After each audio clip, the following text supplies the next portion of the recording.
Good afternoon, ladies and gentlemen. Thank you for coming to the daily briefing. I do not have any announcements to make at the top, so I will go right to your questions. Erica. How and when was the president informed of Gaddafi's death?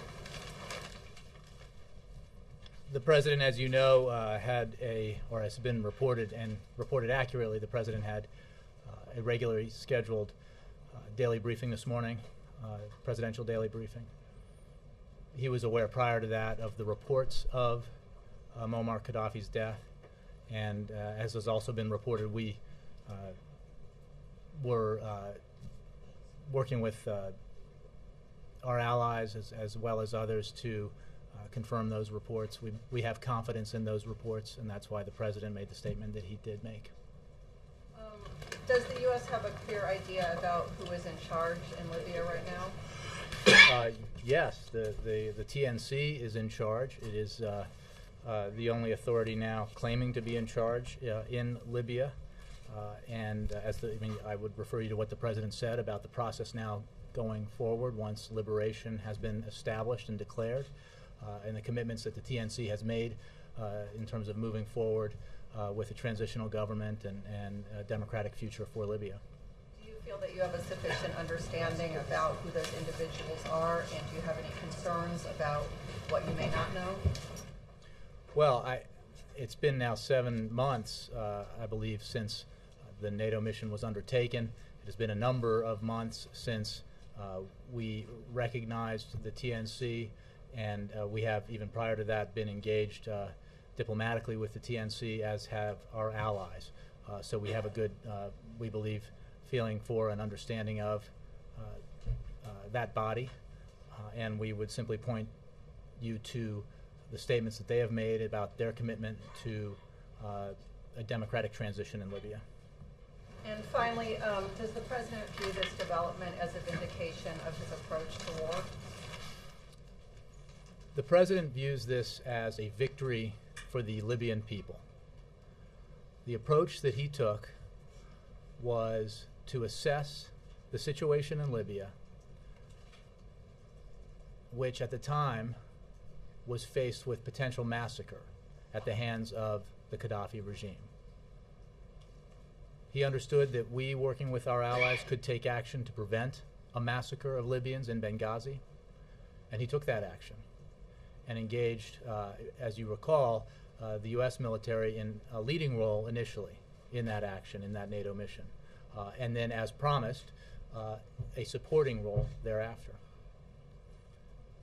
I remember saying at the time that this was an action designed to give Libya the best chance, and the Libyan people the best chance to determine their future. That it needed to be for the Libyans to take control over their country, and for the Libyans to decide how and by whom they would be led. We believe, the president believes, that the actions taken by his administration and by NATO have helped the Libyan people reach this day, and that they now have an opportunity to secure a much brighter and more democratic future. And that was the goal all along. When you make the calculations that this president made then and makes when all matters of national security are at stake, he looks at American interests and he looks at our ideals. And they do not have to be mutually exclusive. That is the approach that he took here, and it is the approach he applies as Commander-in-Chief. Yes? Jay, the President mentioned the inevitable end of the rule of the Iron Fist in his remarks just now. Does the President believe that Gaddafi's downfall sends a message to Syria's Assad? The President believes that Syria's leader has lost his legitimacy to rule. The violence he has perpetrated against his own people is unacceptable. I think it's fair to say that the events of this entire year in that region of the world have spoken more dramatically than any individual could about where the future lies in that region. and it's a future that lies with the youth of the region and those who are demanding greater democracy, greater accountability from their governments, greater freedom. That's as true in Syria as it is in Libya. Just to follow up, will the President now deepen U.S. support for the Libyans to help them with the transition? We remain committed, as the President said, to Libya and to the Libyan people. We will work with our international partners to further assist Libya as they make this transition. As the President said, Libya's future is obviously undetermined. There is a long and winding road ahead for Libya. What we have witnessed today and what we have witnessed over the past several months is the Libyan people taking control of their country and putting themselves in a position to create a better future for the young people in Libya and future generations of Libyans. There are no guarantees as to what that future will look like, but they are in a far better place now because of what they achieved with our assistance and with NATO's assistance, and that makes this a very good day. Yes, Jay. Just to follow up, what will the U.S. be doing to help the Libyans through this process? I know there are a lot of State Department personnel on the ground there, very few military personnel just guarding the U.S. Embassy there, but what exactly can the U.S. do and will the U.S. do? Well, I think it's a little premature to get into specific forms of assistance. I would refer you to the State Department for the kinds of assistance we've already provided. You guys have been planning for this day for 8 months. Well, no question, but I just don't have a lot of information about what kind of assistance we'll be providing Libya in the future beyond what we've already announced in terms of, as you mentioned, personnel on the ground, our embassy, and our efforts to related to security. But going forward, we will, as the President said, be committed to helping Libya together with our international partners, helping the Libyan people make this important transition. My understanding is NATO is meeting tomorrow to talk about what next, or whether just to end the mission now that Gaddafi is apparently gone. Mm-hmm. Can you tell us any more about that? Well, I think it's clear that the NATO mission is coming to an end. I'll leave it to NATO to formally declare that as but the mission that was outlined in the United Nations Security Council resolution was very clear, which was to protect the Libyan people from violence perpetrated by forces associated with the Gaddafi regime. Not just because of the announcement of Gaddafi's death, but because of the successful taking of Sirte and other areas. Most of Libya is now under control of rebel forces, under control of the TNC. And that obviously bears on the NATO mission, bears on the security of the Libyan people. But I will leave it to NATO to make announcements about that. Let me move it back a little bit. Yes, sir. Jay, the President mentioned that he called on the Libyan authorities to work with the international community to obtain dangerous materials. Can you elaborate on that and tell us what kind of dangerous material the President was referring to? Thank you. Well, as you know, and we have talked about before, the United States is committed to helping Libya secure its conventional weapons stockpiles, including the recovery, control, and disposal of shoulder-fired anti-aircraft missiles. In the wrong hands, these systems, also known as man-portable air defense systems, or MANPADS, can pose a potential threat to civil aviation. We welcome the leadership of the TNC on this issue. The TNC has made a formal request for U.S. support, and we are fully committed to expanding our assistance efforts. And as you know, and this is previously announced, since April, U.S. activities include $3 million in aid to MAG International and the Swiss Foundation for Demining, international NGOs that have been on the ground working with the TNC to survey and secure bunkers, clear unexploded ordnance, and destroy unsecured conventional weapons, including MANPADS. $2.75 million to fund our Quick Reaction Force, civilian technical specialists who have been on the ground in Libya since early September, and ongoing consultations with regional governments and our international partners to build a coordinated approach to this shared security challenge. In cooperation with the TNC, our teams on the ground have already disabled or destroyed hundreds of man-pads in Libya. In addition, we believe that thousands of man-pads were destroyed during NATO operations.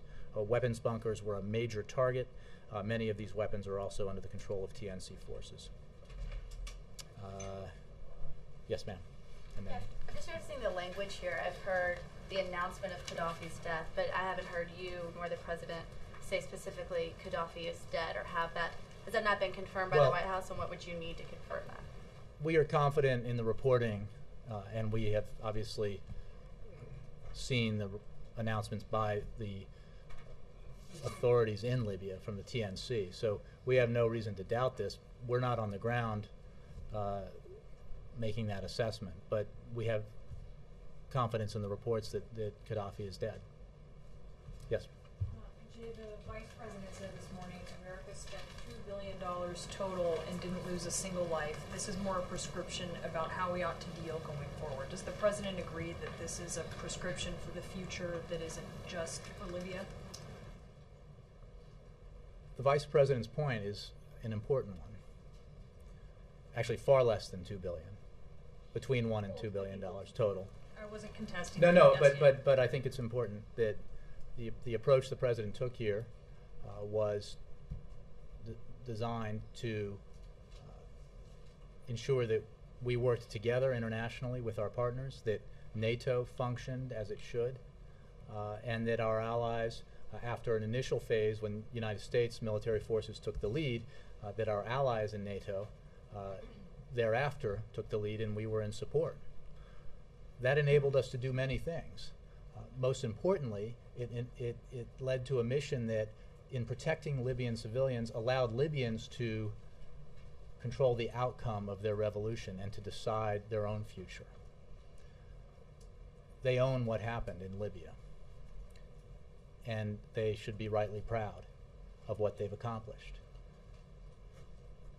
I think it's important also that in doing this, we were able to provide this essential leading role and then assistance role through the remarkable contributions of our military forces as well as our civilian personnel, and to do it without a single U.S. casualty. Well, what about in other countries? I mean, in Syria, where over 3,000 civilians, reports say, have been killed. I mean, his point that it's a prescription about moving forward is... I think his point is that we need to,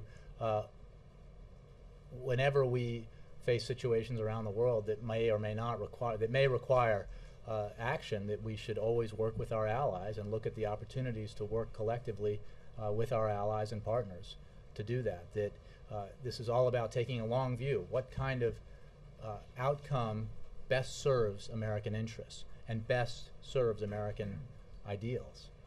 That was the approach the President took here, and it is, again, as I said earlier, the approach he takes when he assesses all of our challenges abroad.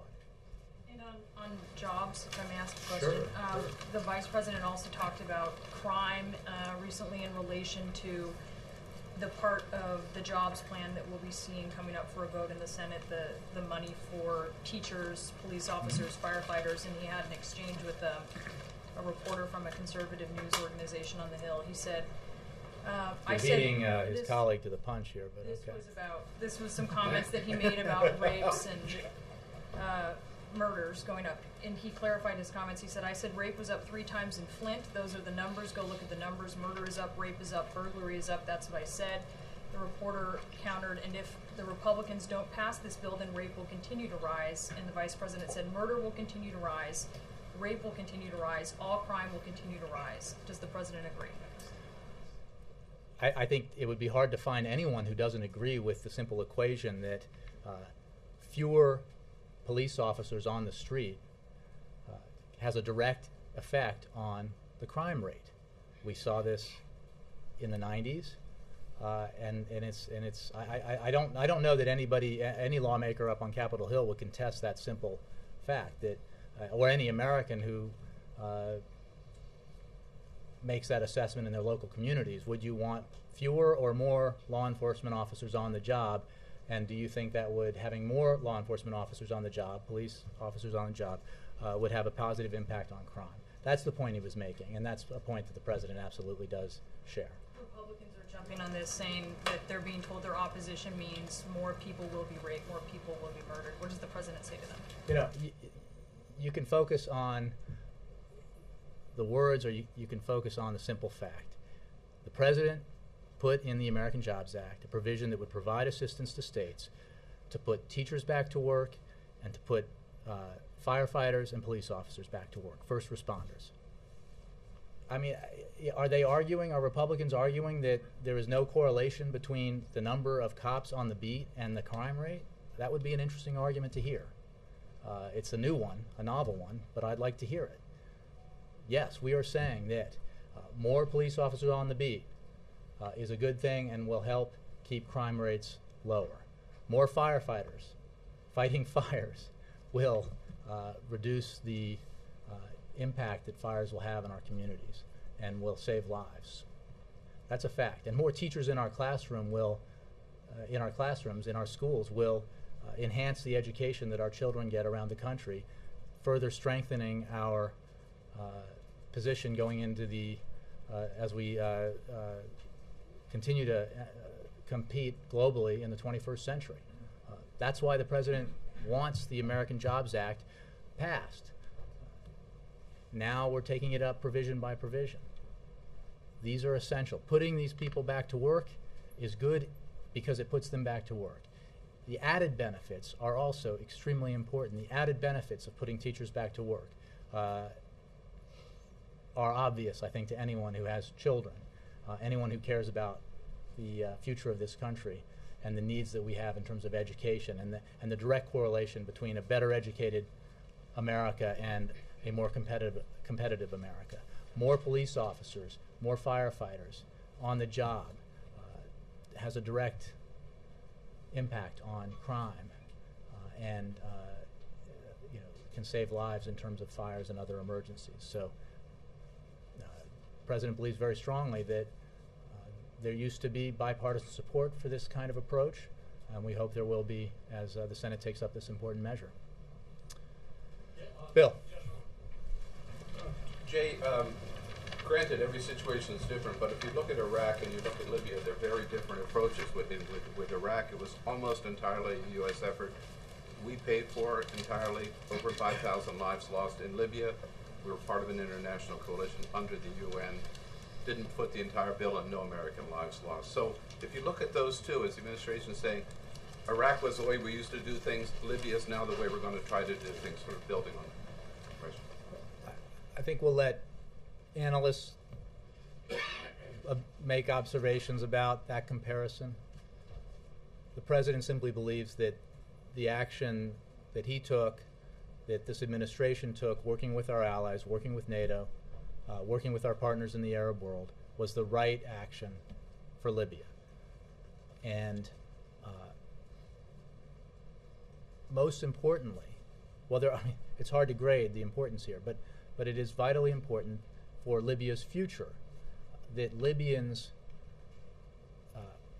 won this fight, that Libyans have secured their country, have removed a brutal regime and a brutal tyrant, and that best positions that country and those people as they create their future, and it gives them a better opportunity for a more democratic, more free, and more prosperous future. It is obviously also important that the United States was able to do this by sharing the burden with our allies and partners. That allowed the cost to be very low, and most importantly, it allowed us to experience no U.S. casualties. This is Obama's way versus Bush's way of going to war? Well, I'll let others make those kinds of observations. We simply believe that this was the right approach. The president, I remember standing here, and there were a lot of people suggesting that we should be marching into Libya with U.S. troops on the ground. The president didn't believe that was the right course of action. The president believed that it was important to do this collectively. The president believed it was important to take action because there was an immediate need to save lives, large number of lives in Benghazi. and he assessed what was happening on the ground. He assessed the request from the Libyan opposition. He assessed the input from our allies and worked with the United Nations, worked with NATO to take this action. Nora, yes. It's been almost exactly 7 months since March 19th when the President announced that American and European forces were going to begin these airstrikes, and he faced a great deal of criticism in that time from people on the Hill who said that he was leading from behind and seeking victory on the cheap. How would you respond to those critics today? I think this is a day not to engage in politics, but to commend the Libyan people on what they've accomplished, and to commend our armed forces and our civilian personnel for the role they played in making Libya. Of the President's foreign policy goals. Well, I think I've made clear that we believe that the President made the right decisions to work with our allies, to work with NATO, to work with the United Nations, not to do something on the cheap, but because it was the right policy answer to the situation that presented itself. Taking a long-term view about what outcome do you want in Libya. And the President's assessment was that there are no guarantees in these kinds of situations, but that he believed it was important that collectively, working with our allies and partners, that it was worth taking the action to save lives immediately and to help Libya be in the best possible position to determine its own future, to put it in the best possible position to make that future more democratic, more free, and more prosperous. You know, that was his view, and he wasn't particularly interested in how that looked the first weekend or the second weekend. He was more concerned about how it would look well down the road, and how that would affect American national security interests, and how it would affect Libya's future. There are reports that a U.S. Predator drone and a French fighter jet were involved in striking Gaddafi's convoy that led to his death. Can you outright say that the U.S. did not kill Gaddafi? Or some of his assets did not kill Gaddafi? I think we're hearing a lot of reports about action. I believe NATO has made a statement about NATO action against a convoy, but I can't elaborate on that. I don't have any information to provide to you on that. I think it's worth noting that there have been a lot of reports, as often is the case in these situations, some of them contradictory, but I would point you to what NATO said. So how was Gaddafi killed? Again, I think I would point you to what NATO said, and then point you to the many conflicting reports about what actually happened on the ground. I'll go to... Can I just follow on Nora briefly by quoting Marco Rubio, who said that you have to give credit where credit is due. He said the British and French led the way. When you hear that kind of suggestion, pardon me, that the President did not lead the way, you say... Again, Ed, I just think this is not the day for politics. I did note that Senator Rubio issued a statement pretty soon after that, commending the actions of American servicemen and American civilian personnel, which I think is important. And I think that's the only comment I have on that. He said the President's policy, he thinks in the end, was right, but that it took him too long to get there, basically. Well, history will judge. I think it's important to ask whether it's that senator or others who are observing this, what alternative action they're suggesting. Were they suggesting U.S. troops on the ground? Were they suggesting unilateral action by the United States of America of using force? Obviously, those were options that were assessed here at the White House. The President chose a different path, working with our allies, taking a lead initially that, as he said today, put Americans in harm's way. There's no question. But it was the kind of operation that gave the Libyan people the best chance of success, ensured the protection of Libyan civilians, and allowed us to work collectively and cooperatively with our partners and allies. That was the approach the President thought that was best, and today is a day where we can celebrate the demise of a tyrant and the potential for a brighter future in Libya. Last thing, thing when you said earlier that the prism is what best serves America's interests moving forward in terms of foreign policy, when you intervene and whatnot. This is our first chance to talk to you on camera about last week the president deploying 100 U.S. troops to Central Africa. What is the U.S. national security interest there? Ed, I would point you to the president's comments, I believe, in an interview he gave to ABC earlier this week, where he was asked about this and addressed it. And I think he said it better than I could. Elaborate for everyone. Jake is wonderful. But Again, I don't really have anything further to say on that. But State Department, I'm sure, does, or the Defense Department. Yep. And then I'll move around again. The President talked about hoping to see a quick transition to an interim government and then democratic government. What sort of timeline are you hoping to see, and what sort of benchmarks moving forward over the next several months? I think this, let me see, I think I might have something on that. We're obviously in an early period here after the demise of Colonel Gaddafi. We have been heartened by the actions and statements, actions taken by and statements made by the TNC and about their commitment to ensuring a positive democratic transition. There's a framework set up that involves declaring liberation and then moving forward from there. I certainly would wait for those actions from the TNC moving forward.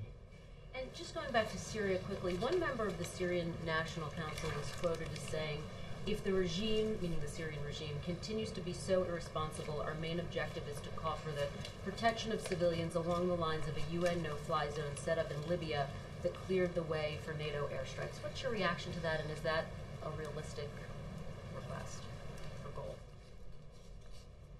I understand the desire to make analogies and comparisons. One thing that we have said from the beginning this whole year is that circumstances in each country is different, and in the region, depending on the country, the circumstances can be different. The action we took in Libya was specific to Libya. It involved an immediate threat of massacre in Benghazi. It involved a request from opposition forces. It involved a coalition of nations that wanted to act, including not just Western nations, but nations in the region, and that fed into the decision-making process here. Every country is different, and I think we have been absolutely clear about our position with regards to Syria, with regard to the Syrian regime. I want to say on your earlier question that at this time of transition, we look to the TNC to move quickly to announce an empowered interim government and begin the formal transition period leading to Libya's first free and fair elections. We also expect the TNC to provide leadership in promoting reconciliation and respect for human rights across Libyan society, and to unify armed groups under clear civilian command and control. Toshi. Three-day bus tour ended yesterday, and there were several messages from the president, such as those who are incredibly blessed should pay their shares, or he's not the Democratic president, or nor Republican president, he's the president of the United States. So do you feel his message has been well accepted? What's your evaluation of the effectiveness of the bus tour? Well, the president traveled through North Carolina and Virginia to talk about the need to take action, for Washington to take action right away to help the economy grow and to help the economy create jobs. That's why he put forward the American Jobs Act. That's why he is continuing to press Congress to pass individual elements from the Jobs Act after Republican senators voted in unison to block the passage of the entire American Jobs Act. His point is simply that it's called the American Jobs Act. It's not called the Republican Jobs Act or the Democratic Jobs Act, because it is filled with ideas to put Americans back to work, and it's filled with ideas that have traditionally enjoyed the kinds of ideas that have traditionally enjoyed not just Democratic but Republican support. And I want to clarify something that I've said in the past, and just reiterate that yes, the Republicans have put forward plans and proposals that they have called jobs proposals. And there are ideas there that have, some of which have merit. In fact, some of which we have already acted on, including the free trade agreements with Panama, Colombia, and South Korea, including patent reform. And there will be other measures, I'm sure, that we can cooperate with Republicans on. I have not said the Republicans don't have proposals. What I have said is that the Republicans don't have proposals that would help the economy grow or help it create jobs now. And that's not my assessment alone. It is the assessment of the same independent economists who have evaluated the American Jobs Act and said that in the near term it would boost growth by up to 2%. And in the near term it could create up to 1.9 million jobs. That's the comparison. We felt, I know the President felt, that bus trip was very useful, and that his reception was excellent. And there is nothing, I think it is highly valuable for any president to get out in the country and to speak with ordinary Americans, to hear from them the kind of challenges they're facing with this economy. And that's what he did in North Carolina and Virginia. That's what he did in Illinois, Iowa, and Minnesota. And I'm sure he will do it moving forward in coming weeks and months. April. Jay, the President has been very successful in his efforts to go against terror and capture Osama bin Laden, another leader of al-Qaeda, and now with the death of Muammar Gaddafi. How does this administration reconcile this president, a man of war and a man of peace, after he received the Nobel Peace Prize? April, I think in answer to that question, it's useful to go back and look at the speech the President gave when he received that prize. And he spoke a lot about both peace and war. And he's Commander-in-Chief, and he is absolutely committed to protecting American national security interests, to protecting Americans abroad, both in uniform and civilians, and to taking the fight to al-Qaeda and others who are bent on the destruction of Americans and of the United States. He's also said in that speech, we reject as false the choice between our safety and our ideals. You can pursue both, and that balance is something that he tries to achieve as he confronts the many challenges that this country faces, both internationally and at home. Can you still successfully say that this president is a man of peace, Nobel Peace Prize winner? Can you successfully say he's still a man of peace?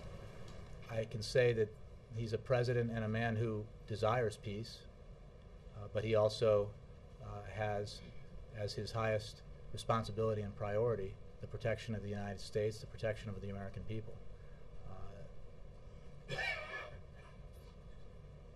I'll leave it at that. Let me get all the way back. Cheryl.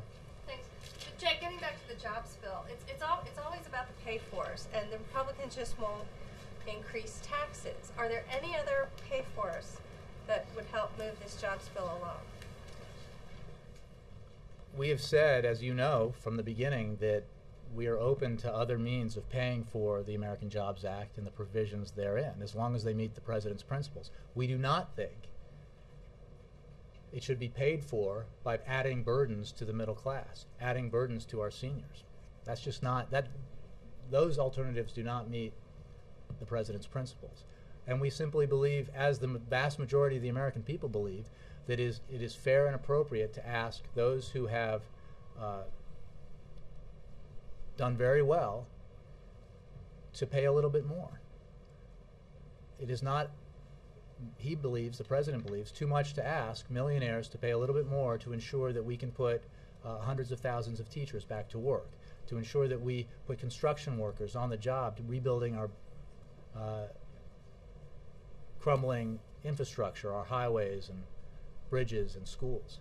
Not too much to ask millionaires and multimillionaires to pay a little bit more so that we can give a tax cut to working Americans. 160 million Americans who earn a paycheck and will get, if that provision within the Jobs Act is passed, on average a $1,500 tax cut next year. Certainly not too much to ask millionaires or multimillionaires to pay a little bit more, to allow small businesses to get a tax cut, to allow small businesses to get a tax incentive, or businesses of all kinds to get a tax incentive to hire veterans returning from Iraq and Afghanistan, men and women who have served our country so bravely and nobly, who are returning home to a difficult jobs market with incredible skills and who deserve to get a job. So that's the choice that the president has put forward, and it's not a very complicated one, and it's not a controversial one except on Capitol Hill. Out in the country, it's an approach that has broad bipartisan support. So we are simply asking that the bipartisan support that is reflected out in the country be shared up on Capitol Hill. Margaret? Last one, Margaret, yeah. So I just want to clarify a couple questions that I don't really understand the answer to. At the top of the briefing, you were asked when and by whom the president was informed, and you'd mentioned that he had been informed of the reports before the briefing. Can you tell us when and by whom? I'll have to take that question. When he first was made aware of the reports, I simply was pointing out that while he did have his daily briefing, and this was the subject of that at 10 a.m., he had certainly been aware of the reports prior to that. Yeah. And then, hang on a second, I'm still asking my question. On the question of whether, on how Gaddafi was taken, on whether he was taken alive and then killed, on whether that was an act of vigilantism or whether it was ordered by someone official, and if so, by whom it was ordered, on the question of whether the U.S. has just not yet been able to confirm this independently, or whether you're not going to try to because this is a NATO and a Libya deal. Can you answer those questions? All of them? My understanding is this is the only briefing we'll get on this today, so yes. Well, there may be folks speaking about this elsewhere, but I'm not saying that for sure. I simply don't have any information for you on what are a number of very conflicting reports about Gaddafi's death, and so I'm not going to answer hypotheticals about if this is how he died, what our reaction is, or if he died that way, what our reaction is. It's just I think we need to wait and see, and I think we need to we certainly. For the TNC in general, we have called on them, as I said in the past, to be transparent and accountable, and to move towards make that transition in an expedited fashion and according to what they've said in the past. Would the president like to visit Libya, or does he have any plans to visit Libya? I just don't have an answer to that question right now. But thanks very much, guys.